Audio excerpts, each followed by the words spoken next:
First level, modified all fours, belly lift. So you're going to tuck your pelvis and round your spine maximally. You are going to push your hands into the ground. At all times, I want your nose sort of over your fingertips. And that is that serratus reach that we were getting. It's coming from here. We want those ribs up to the sky. And you are just breathing, always breathing in through your nose.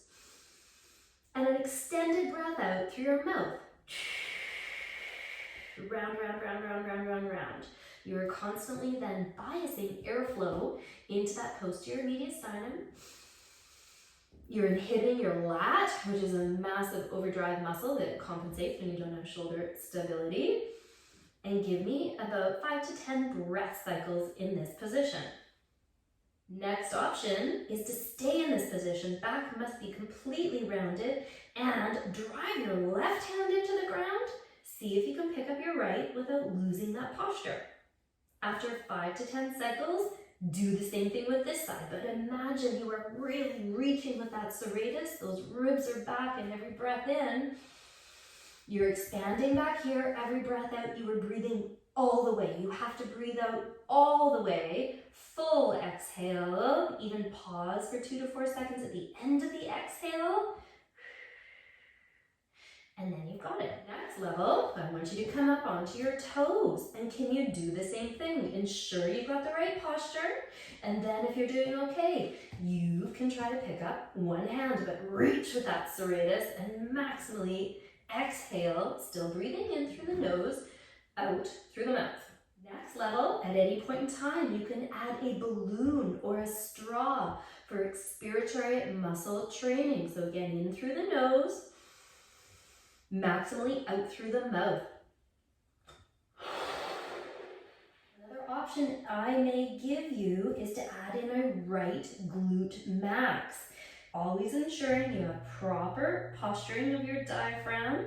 You've got your reach, abs and serratus, and then glute max would be lifting that knee to the side. Don't let anything move here. It can be banded or not.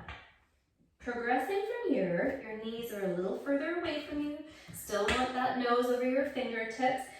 Get your posturing, so maximally round, and to make this harder, to challenge that ab wall and serratus, so you've got your reach, you've got your ab wall, we then get you to begin straightening your knees. Now, did you lose your posturing? This is the all fours belly lift.